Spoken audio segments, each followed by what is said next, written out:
ভাই আমার একটা সময় আর্মিতে ছিল, বাংলাদেশ আর্মিতে ছিল। তো ভাইয়ের সাথে পরিচয় হলো। তো ভাইয়ের মুখ থেকে এখন শুনবো মানে আর্মিতে আসলে কি কি সুবিধা, মানে কেমন সে ডিফেন্সটা ভাইয়ের মুখ থেকে আজকে আমরা শুনবো। বলেন ভাই। বাংলাদেশের বৃহত্তম একটা আর্মিতে তোমার যে অন্যান্য ডিফেন্সে যে দুর্নীতি আছে এটা সেটা আছে। আর্মিতে কোনো প্রকার ওই ধরনের কিছু নেই, ঠিক আছে। আর্মিতে হচ্ছে সততা এবং স্টেট ফরওয়ার্ড কাজকর্ম সবকিছু, ঠিক আছে। আরো কিছু বলেন। এই না জন্য আর্মি, এই যে বাংলাদেশে যে ওভারব্রিজ আর্মি যে ভাই এত কষ্ট করে, মানে কষ্ট, তাদের এটা যে স্বাভাবিক। কষ্টগুলো যে দেখি আসলে অন্য অন্য ডিফেন্স থেকে, যেমন পুলিশ আছে, অন্য অন্য যে বাহিনীগুলো আছে এর থেকে আর্মি মানে সেনাবাহিনী যারা আমরা বলি, মানে অনেক কষ্ট করে। মানে এই বিষয়ে মানে আপনি কি বলেন? আপনিও তো একটা সময় আর্মি ছিলেন। কষ্ট, এটা স্বাভাবিক, এটা কিছু না, এটা কষ্ট করতে হয়। কষ্ট নিয়ে সবকিছু, কষ্ট বলতে এটা কোনো বিষয় না কিছু, কিন্তু যেমন বাংলাদেশে বড় বড় এই যে ফ্লাইওভার ব্রিজ হচ্ছে, হুম। বড় বড় রাস্তা, এই এমনিতেও সেতুর কাজ হচ্ছে, হ্যাঁ, ওগুলোর দায়িত্ব কাদের কাছে?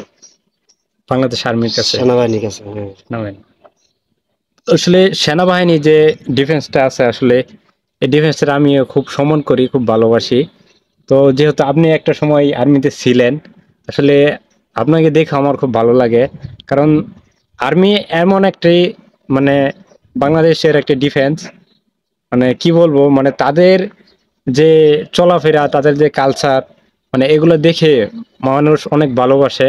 তো আমি জানি না যে অন্য অন্য ডিফেন্সের মানে কেমন ভালোবাসে, কিন্তু আর্মি যে ডিফেন্সটা আছে সেটাকে আসলে মানুষ অনেক ভালোবাসে। পাশাপাশি আমিও খুব ভালোবাসি, যেহেতু আপনি একজন আর্মির গেঞ্জিও পরে আছেন। মানে আসলে এটা আমার কাছে খুব ভালো লাগে।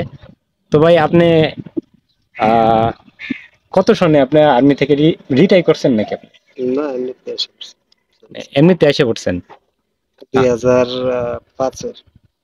2005-এ আপনি মানে চাকরিতে ঢুকছেন কত সালে? তো 2000, কত? 2000 2000 সনে। তো 2000 সনে ঢুকলে আপনি 2005-এ এসে পড়ছেন, মানে পাঁচ পাঁচের বছর। পরে, পাঁচের পরে আসছে, 5-এর পরে, 6-এর দিকে। 6-এর দিকে। তাহলে তাহলে আপনি মানে 5+ চাকরি করছেন, মানে 5 বছর এই টু চাকরি করছেন। হুম। আচ্ছা। তো ভাই এখান থেকে মানে আইসা পড়ছেন কেন? না এমনি, মানে অন্য কোনো কারণে নাকি না এমনি? না, আগে তো স্যালারি কম ছিল না, স্যালারি কম ছিল, দেখা গেছে আমাদের সার্কেলের ওরা টাকা বেশি কামাচ্ছে, হ্যাঁ, ও ব্যবসা করে, অন্য ব্যবসা ঢুকে গেছি গেছে। এই জন্য আপনি আইসা পড়ছেন? তখন এই যে এক সময় পোল্ট্রি ফার্ম ছিল না, ওটা হ্যাঁ। কিন্তু মোর ভালো ব্যবসা হতো। এক মাসে 1 লক্ষ টাকা ইনকাম করে, 60,000 70,000, তো আর্মিতে থেকে তো এখন মাসে যদি মাসে মানে এই পর্যন্ত যদি আপনি থাকতেন তাহলে তো মানে এখন তো রিটায়ার হয়ে যেতেন। মানে আপনার হ্যাঁ। যে চাকরির যে বয়সটা, এই বয়স ওভারটেক হয়ে আপনি রিটায়ার হয়ে যেতেন। তো মোটামুটি ভালো একটা অ্যামাউন্ট পাইতেন ওইখান থেকে, হুম, থাকলেই ভালো হইতো। এটা পাইতাম, মিশনও করতাম, অনেক আর কিছু। মিশনে গেলে তো আরো ভালো হয়, এক মানে দুবার আফ্রিকা। 2বার মিশন হইতো থাকলে। তো দর্শক আপনারা তো শুনতেই পারছেন যে ভাই আর্মিতে ছিল। তো এখন আমি আর ভাই একসাথে আছি এখানে। তো আমাদের জন্য সকলেই দোয়া করবেন।